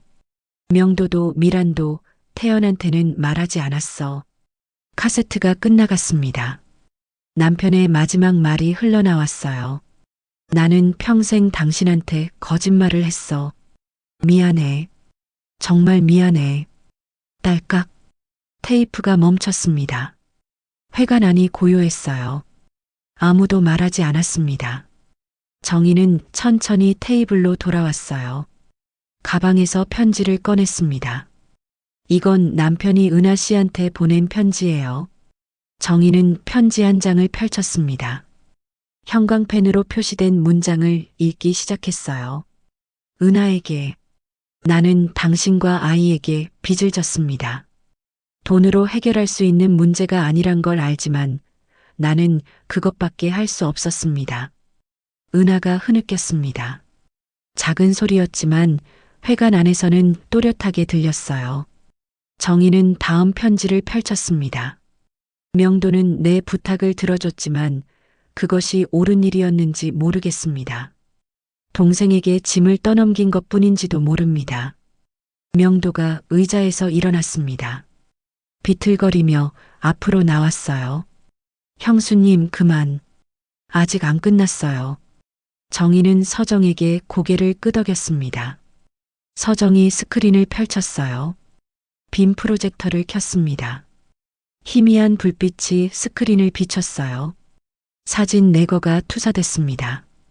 흑백 이미지, 두 사람의 실루엣, 남편과 은하였어요. 카페 앞에 서 있는 모습, 손을 잡고 있는 모습. 태연이 스크린을 쳐다봤습니다. 눈에서 눈물이 흘러내렸어요. 그는 고개를 저었습니다. 아니야. 이건 아니야. 정희는 송금 메모를 꺼냈습니다. 테이블 위에 펼쳐놨어요. 이건 남편이 은하 씨한테 보낸 돈 기록이에요. 1억 2천만 원. 20년 넘게 보낸 돈이에요. 명도가 앞으로 다가왔습니다. 송금 메모를 쳐다봤어요. 손이 떨렸습니다. 그중 일부가 명도 씨한테 갔어요. 태연 씨를 키우는 명목으로. 명도의 얼굴이 일그러졌습니다. 미란이 일어나 남편 곁으로 왔어요. 두 사람은 서로를 쳐다봤습니다. 정희는 마지막 편지를 들었습니다. 낭독하기 시작했어요. 1998년 7월 12일 신당동 카페에서 은하를 만났습니다. 그녀는 울고 있었습니다. 나는 아무 말도 할 수 없었습니다. 정희의 목소리는 흔들리지 않았습니다. 1999년 3월 5일 아이가 태어났다는 소식을 들었습니다. 명도가 출생신고를 했습니다. 나는 멀리서 지켜볼 수밖에 없었습니다. 태연이 무릎을 꿇었습니다. 바닥에 주저앉아 얼굴을 손으로 가렸어요. 어깨가 심하게 떨렸습니다. 2001년 9월 18일 태연이 학교에 들어갔습니다. 명도는 돈이 더 필요하다고 했습니다. 나는 또 보냈습니다. 정희는 편지를 내려놓았습니다. 회관 안은 침묵이었어요. 아무도 말하지 않았습니다. 고함도 항변도 없었습니다. 그저 침묵만이 공간을 채웠어요. 정희는 명도를 쳐다봤습니다. 명도는 고개를 숙인 채 서 있었어요. 미라는 남편의 팔을 붙잡고 있었습니다. 정희는 태연을 쳐다봤습니다. 태연은 바닥에 주저앉아 울고 있었어요. 정희는 은하를 쳐다봤습니다. 은하는 뒤쪽 의자에 앉은 채 눈물을 흘리고 있었어요. 진실이 자리를 차지했습니다. 침묵의 압력 속에서 아무도 부정할 수 없는 명백한 진실. 침묵은 한참 이어졌습니다. 회관 안의 시계가 똑딱거리는 소리만 들렸어요. 정희는 테이블 앞에 서서 모두를 지켜봤습니다. 명도는 송금 메모를 손에 쥔 채 서 있었어요. 종이가 구겨졌습니다. 명도가 천천히 앞으로 걸어왔습니다. 발소리가 마룻바닥을 울렸어요. 그는 정희 앞에 섰습니다. 구겨진 부위봉투를 주머니에서 꺼냈어요. 어제 제사 때 받았던 그 봉투였습니다. 형수님, 명도의 목소리는 갈라졌어요. 그는 봉투를 쥔 손을 들었습니다. 손이 떨렸어요. 형이 준 돈은. 말이 끊겼습니다. 명도는 숨을 깊게 들이쉬었어요. 눈가가 붉어졌습니다. 형이 준 돈은 우리의 침묵값이었어요. 미란이 명도 옆으로 왔습니다. 그녀도 눈물을 흘리고 있었어요. 명도의 팔을 잡았습니다. 당신, 아니야. 말해야 해. 이제 말해야 한다고. 명도는 봉투를 테이블 위에 내려놓았습니다. 흰 봉투가 송금 메모 위에 떨어졌어요. 처음엔 거절하려 했어요. 형이 그런 부탁을 했을 때 저는 믿을 수가 없었어요. 형이 바람을 피웠다는 것도, 아이가 생겼다는 것도. 명도의 목소리가 떨렸습니다. 그는 손으로 얼굴을 닦았어요. 하지만 형은 무릎을 꿇었어요. 제 앞에서 형수님을 지켜야 한다고, 가정을 지켜야 한다고. 그러니까 제발 도와달라고. 정희는 명도를 가만히 쳐다봤습니다. 명도는 고개를 숙였어요. 저는 그때 돈이 필요했어요. 사업이 안 돼서 빚이 있었어요. 형이 돈을 준다고 했을 때 저는 혹했어요. 그래서 받아들였어요. 미란이 흐느꼈습니다. 명도가 아내의 손을 잡았어요. 태연이를 우리 아들로 등록했어요. 출생신고를 제 이름으로 했어요. 은하 씨는 돈을 받고 떠났고 저희는 태연이를 키웠어요. 명도는 테이블에 손을 짚었습니다. 고개를 떨구었어요. 하지만 매번 돈을 받을 때마다 저는 죄책감을 느꼈어요. 이게 맞는 건가? 태연이한테 언젠가 말해야 하는 거 아닌가? 태연이 바닥에서 고개를 들었습니다. 눈은 빨갛게 충혈되어 있었어요. 얼굴은 눈물로 범벅이었습니다. 그럼 저는 뭐예요? 태연의 목소리는 갈라졌어요. 그는 비틀거리며 일어났습니다. 저는 누구예요?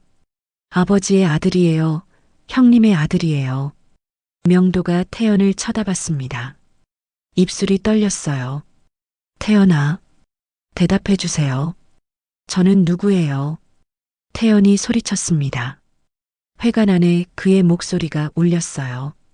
명도는 한참을 말하지 못했습니다.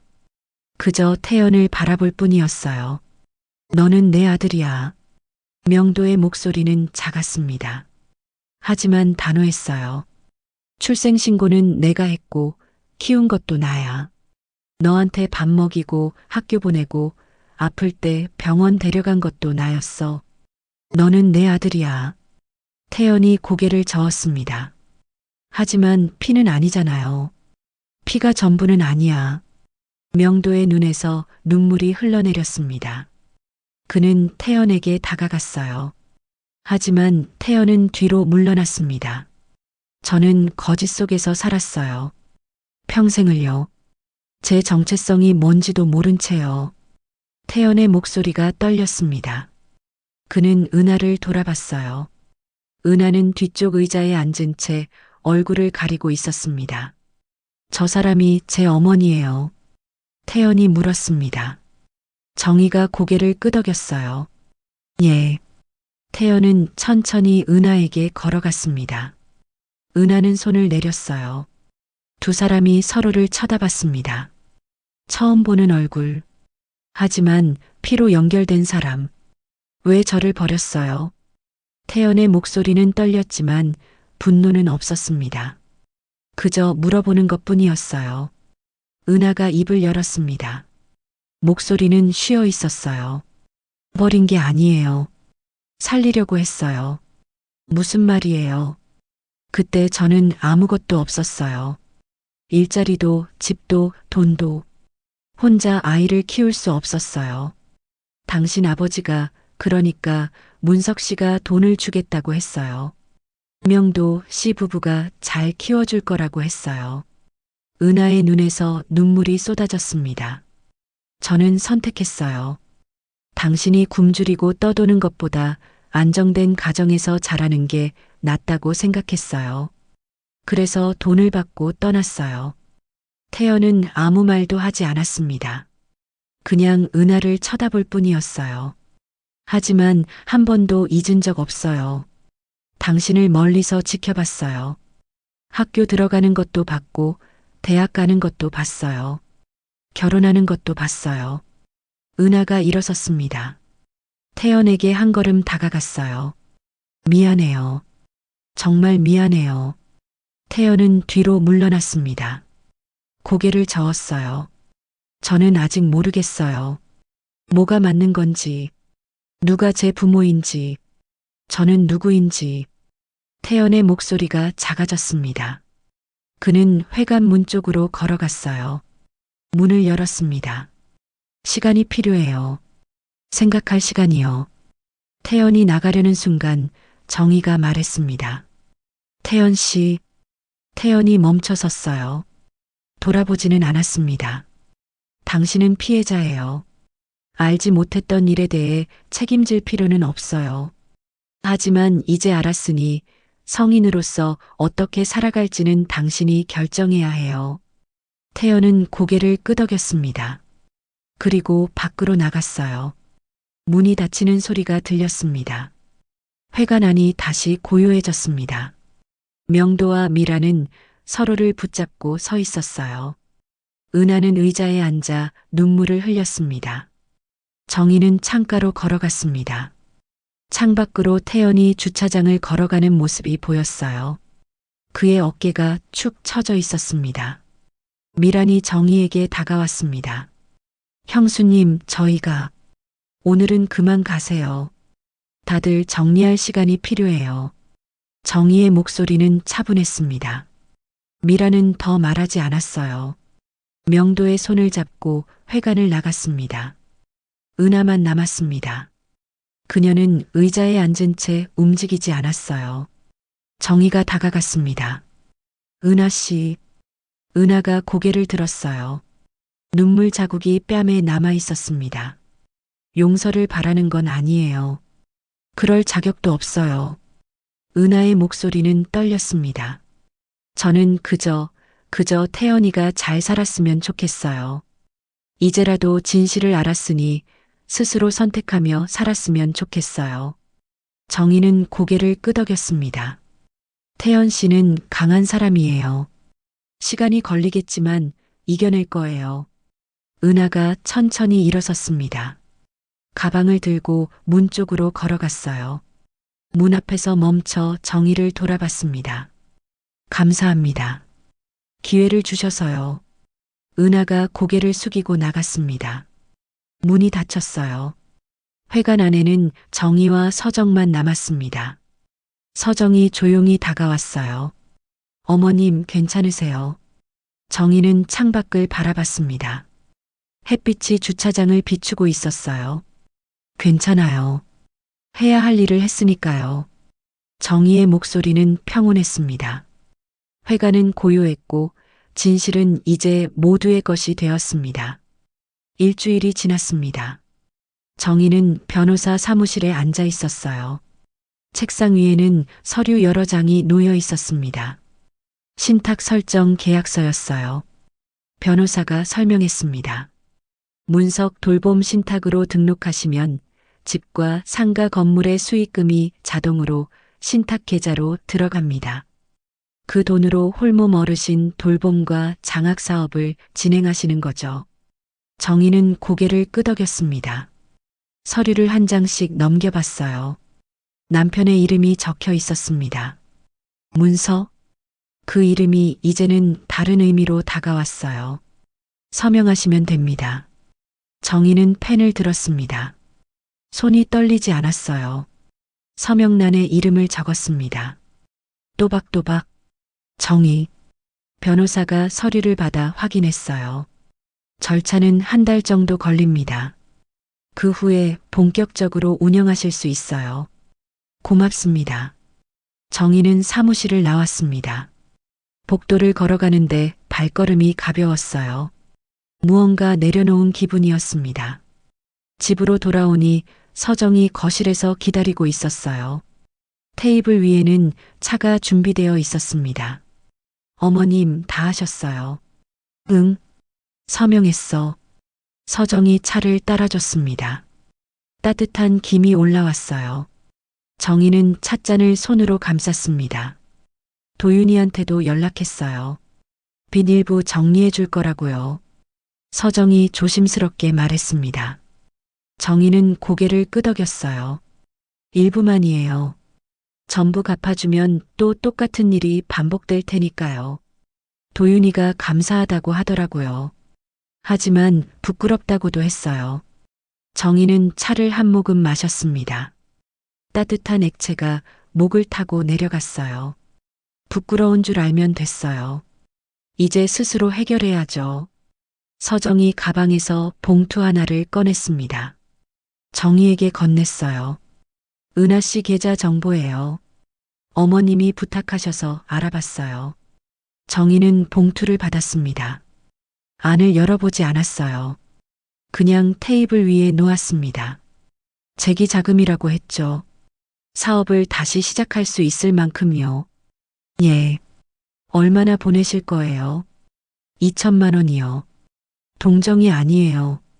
다시 서게 하는 거예요. 서정은 고개를 끄덕였습니다. 정희는 창밖을 바라봤어요. 마당에 심은 장미가 피어 있었습니다. 붉은 꽃잎이 햇빛에 반짝였어요. 태연 씨한테는요? 서정이 물었습니다. 정희는 잠시 생각했어요. 편지를 쓸 거예요. 만나지는 않을 거예요. 그냥 글로 전할 거예요. 무슨 내용을요? 아직 정하지 않았어요. 하지만 분명한 건 태연 씨는 조카도 원수도 아니라는 거예요. 그냥 사람이에요. 정희는 차를 다 마시고 자리에서 일어났습니다. 서재로 들어갔어요. 책상 위에 편지지를 펼쳤습니다. 펜을 들었어요. 태연 씨에게 첫 문장을 썼습니다. 손이 멈췄어요. 뭐라고 써야 할까요? 용서, 위로, 충고, 아니면 그냥 사실. 정희는 다시 펜을 움직였습니다. 당신은 조카도 원수도 아닙니다. 당신은 사람입니다. 선택할 수 있는 사람이요. 문장이 이어졌어요. 나는 당신을 미워하지 않습니다. 당신이 태어난 건 당신의 잘못이 아니니까요. 하지만 이제 당신이 어떻게 살아갈지는 당신의 책임입니다. 펜 끝에서 글자들이 흘러나왔습니다. 만남은 당신의 선택입니다. 내가 강요하지 않을 거예요. 하지만 만약 당신이 원한다면 나는 열려 있습니다. 정희는 마지막 문장을 썼어요. 다만 각자의 책임을 감당합시다. 당신은 당신의 삶을, 나는 나의 삶을. 그렇게 우리는 각자의 자리에서 살아가면 됩니다. 편지를 다 쓰고 나니 가슴이 편했습니다. 정희는 편지를 봉투에 넣고 봉했어요. 태연의 주소를 적었습니다. 거실로 나오니 서정이 저녁 준비를 하고 있었어요. 부엌에서 칼질 소리가 들렸습니다. 서정아, 뭐 하는 거예요? 저녁이요. 오늘은 제가 해드릴게요. 정희는 부엌으로 들어갔습니다. 도마 위에 애호박이 놓여 있었어요. 서정이 애호박을 썰고 있었습니다. 내가 할게요. 어머님, 오늘은 좀 쉬세요. 괜찮아요. 같이 해요. 정희는 옆에 서서 당근을 집어들었습니다. 껍질을 벗기기 시작했어요. 두 사람은 나란히 서서 요리를 했습니다. 칼질 소리가 규칙적으로 이어졌어요. 어머님, 마음이 좀 편해지셨어요. 응. 한결 나아졌어요. 복수하지 않으셔서 다행이에요. 정희는 손을 멈췄습니다. 서정을 쳐다봤어요. 복수는 아무것도 해결하지 못해요. 그냥 또 다른 상처만 만들 뿐이죠. 그래도 많이 힘드셨을 텐데요. 힘들었어요. 지금도 완전히 괜찮은 건 아니에요. 하지만 선택했어요. 분노 대신 연대를, 증오 대신 책임을. 서정이 고개를 끄덕였습니다. 정희는 다시 당근을 썰기 시작했어요. 저녁 식사를 마치고 정희는 편지를 들고 우체국에 갔습니다. 해가 지고 있었어요. 하늘이 주황빛으로 물들어 있었습니다. 우체통 앞에 섰습니다. 편지를 손에 쥐고 한참을 서 있었어요. 우체통 입구가 검게 보였습니다. 정희는 편지를 천천히 우체통에 넣었어요. 편지가 안으로 떨어지는 소리가 작게 들렸습니다. 돌아서서 걸었습니다. 집까지 걸어가는 동안 저녁 바람이 불었어요. 시원했습니다. 정희는 천천히 걸었습니다. 서두를 이유가 없었어요. 집에 도착하니 거실에 불이 켜져 있었습니다. 서정이 설거지를 하고 있었어요. 정희는 소파에 앉았습니다. 창밖으로 어둠이 내려앉고 있었어요. 며칠 후 은행에서 연락이 왔습니다. 송금이 완료됐다고요. 은하의 계좌로 2천만 원이 들어갔습니다. 정희는 확인 문자를 보고 휴대폰을 내려놓았어요. 그날 오후 우편함에 편지 하나가 도착했습니다. 은하의 편지였어요. 정희는 편지를 뜯어 읽었습니다. 정희님께 어떻게 감사의 말을 전해야 할지 모르겠습니다. 당신은 저를 용서하지 않으셨지만 기회를 주셨습니다. 저는 이 돈으로 작은 가게를 열려고 합니다. 다시 시작하려고요. 감사합니다. 정희는 편지를 접었습니다. 서랍에 넣어뒀어요. 답장은 쓰지 않았습니다. 필요 없었어요. 일주일 후 태연에게서 문자가 왔습니다. 편지 받았습니다. 시간이 필요합니다. 하지만 언젠가는 찾아뵙고 싶습니다. 제가 누구인지 알게 되면요. 정희는 문자를 읽고 답장을 보냈습니다. 기다릴게요. 천천히요. 짧은 문장이었지만 충분했습니다. 그날 저녁 정희는 남편의 사진을 꺼내봤어요. 영정 사진이 아닌 옛날 사진이었습니다. 젊었을 때의 남편, 웃고 있는 얼굴, 당신 이름으로 좋은 일 할 거예요. 정희는 사진을 쓰다듬었습니다. 사진 속 남편은 대답하지 않았어요. 하지만 괜찮았습니다. 정희는 사진을 다시 서랍에 넣었습니다. 거실 불을 끄고 침실로 들어갔어요.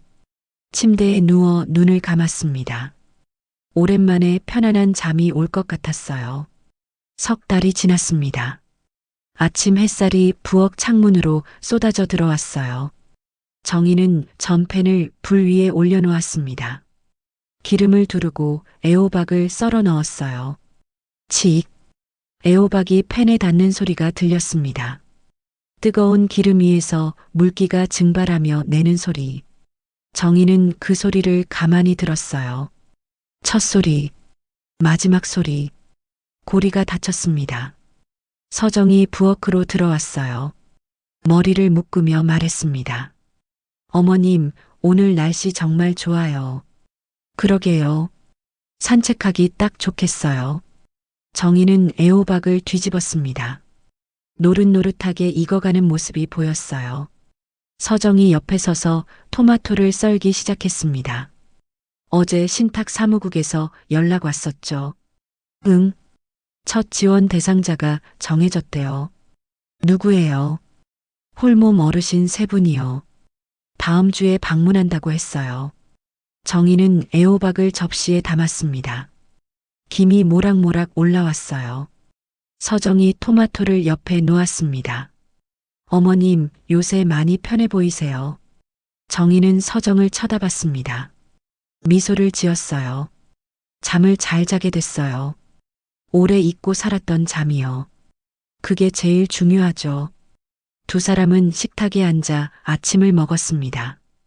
애호박전과 토마토, 그리고 따뜻한 미역국. 소박한 식사였지만 충분했어요. 오늘 텃밭 가실 거예요? 서정이 물었습니다. 정희는 고개를 끄덕였어요. 응. 애호박 좀 더 따와야 해요. 이웃 할머니 드릴 거예요. 제가 같이 갈까요? 아니요. 혼자 갈게요. 산책 겸해서요. 식사를 마치고 정희는 밀짚 모자를 썼습니다. 작은 바구니를 들고 집을 나섰어요. 마을 뒤편에 작은 텃밭이 있었습니다. 남편이 살아있을 때 가꾸던 곳이었어요. 텃밭에 도착하니 애호박이 잘 자라고 있었습니다. 정희는 무릎을 꿇고 앉아 애호박을 따기 시작했어요. 통통하게 익은 것들만 골라 바구니에 넣었습니다. 바람이 불었어요. 시원했습니다. 정희는 손을 멈추고 하늘을 쳐다봤어요. 구름 한 점 없는 파란 하늘이었습니다. 핸드폰이 울렸습니다. 문자였어요. 정희는 핸드폰을 꺼내 확인했습니다. 태연이었어요. 어머님, 다음 주 토요일에 찾아뵐 수 있을까요? 아내와 함께요. 정희는 잠시 생각했습니다. 그리고 답장을 보냈어요. 좋아요. 점심 먹고 오세요. 간단한 문장이었습니다. 하지만 그 안에 많은 의미가 담겨 있었어요. 정희는 핸드폰을 주머니에 넣고 다시 애호박을 땄습니다. 집으로 돌아오는 길에 우편함을 확인했어요. 편지 한 통이 꽂혀 있었습니다. 신탁 사무국에서 온 공문이었어요. 정희는 봉투를 열어 읽었습니다. 문석 돌봄 신탁 첫 지원 안내. 2025년 10월 5일 오전 10시. 방문 예정입니다. 정희는 편지를 접어 넣었습니다. 바구니를 들고 집 안으로 들어갔어요. 거실 창가에 흑백 내거 한 장이 놓여 있었습니다. 정희가 일부러 꺼내둔 거였어요. 햇빛이 내거를 비추고 있었습니다. 빛이 필름을 투과하며 은빛으로 번졌어요. 과거의 이미지. 하지만 이제는 칼날이 아니었습니다. 그냥 지나간 시간의 조각일 뿐이었어요. 정희는 내거를 손에 들었습니다. 창밖을 바라봤어요. 마당에 장미가 피어 있었습니다. 바람에 꽃잎이 흔들렸어요. 이제 놓아줄게요. 정희는 작게 중얼거렸습니다. 내거를 서랍에 넣었어요. 깊숙한 곳에, 더 이상 꺼내보지 않을 자리에. 오후가 되었습니다. 정희는 거실에 앉아 차를 마셨어요. 캐모마일 향이 방 안에 퍼졌습니다. 창가에 놓인 향초가 타고 있었어요. 불꽃이 작게 흔들렸습니다. 바람 때문이었어요. 불꽃은 잠시 흔들리다가 멈췄습니다. 애도에서 치유로. 그 여정이 완결되는 순간이었어요. 정희는 차를 마시며 생각했습니다. 지난 석 달 동안 많은 일이 있었어요. 진실을 알게 됐고, 분노했고, 고민했고, 선택했습니다. 그리고 이제 여기에 앉아 있어요. 평온하게. 문자가 또 왔습니다. 이번엔 은하였어요. 정희님, 가게 오픈했습니다. 작지만 제 가게예요. 감사합니다. 정희는 답장을 보내지 않았습니다. 축하 문자를 보낼 만큼 가까운 사이는 아니었어요. 하지만 마음속으로는 응원했습니다. 잘 살기를, 스스로 일어서기를. 저녁이 되었습니다. 서정이 저녁을 차렸어요. 된장찌개였습니다. 남편이 좋아하던 음식. 하지만 이제 정희도 좋아하는 음식이었어요. 어머님, 내일 명도 씨 부부 온대요. 서정이 조심스럽게 말했습니다. 정희는 숟가락을 들고 있다가 내려놓았어요. 왜요? 사과하러 온다고 했어요. 받아주실 거예요. 정희는 잠시 생각했습니다. 명도, 동생, 공범. 하지만 이제는 그냥 사람. 받을게요. 하지만 용서는 아니에요. 그냥 받아들이는 거예요. 서정이 고개를 끄덕였습니다. 정희는 된장찌개를 떠먹었어요. 따뜻했습니다. 밤이 되었습니다. 정희는 침대에 누웠어요. 천장을 쳐다봤습니다. 희미한 달빛이 창문으로 들어왔어요. 정희는 눈을 감았습니다. 숨을 천천히 들이쉬었어요. 가슴이 편안했습니다. 무언가 짓누르는 무게가 사라졌어요. 잠이 왔습니다. 오래 잊고 살았던 그 잠. 깊고 편안한 잠. 다음 날 아침 정희는 일찍 일어났습니다. 창문을 열었어요. 신선한 공기가 방 안으로 들어왔습니다. 새소리가 들렸어요. 부엌으로 가서 물을 끓였습니다. 커피를 내렸어요. 향기가 퍼졌습니다. 정희는 커피를 들고 거실로 나왔어요. 소파에 앉아 창밖을 바라봤습니다. 마당에 이슬이 맺혀 있었어요. 햇빛에 반짝였습니다. 초인종이 울렸습니다. 정희는 일어나 문을 열었어요. 우편 배달원이었습니다. 편지 한 통을 건넸어요. 신탁 사무국에서 왔어요. 정희는 편지를 받았습니다. 봉투를 열어 읽었어요. 첫 방문 일정 확정. 김순자 어르신 댁, 이영희 어르신 댁, 박철수 어르신 댁, 문석 돌봄 신탁이 함께합니다. 정희는 편지를 가슴에 안았습니다. 남편의 이름이 이제 다른 사람들을 돕고 있었어요. 그 이름이 새로운 의미를 갖게 됐습니다. 정희는 거실로 돌아왔습니다. 소파에 앉아 커피를 마셨어요. 따뜻했습니다. 창밖에서 바람이 불었어요. 장미 꽃잎이 떨어졌습니다. 땅 위에 붉은 꽃잎이 쌓였어요. 끝이 아니었습니다. 또 다른 시작이었어요. 정희는 미소를 지었습니다. 그리고 일어나 부엌으로 갔어요. 오늘도 해야 할 일이 있었습니다. 살아가는 일. 그게 전부였어요. 전팬에 다시 물 한 방울. 치익. 소리가 울렸습니다. 새로운 아침의 소리였어요. 진실은 때로 칼날처럼 날카롭지만 그것을 마주하는 용기가 치유의 시작입니다. 정희는 복수 대신 연대를 선택했고 증오 대신 책임을 나눴습니다. 과거는 더 이상 그녀를 올가매는 사슬이 아니라 새로운 시작을 위한 디딤돌이 되었습니다. 전팬 위에서 울리는 치익 소리처럼 우리의 삶도 끝이 아닌 또 다른 아침을 맞이합니다.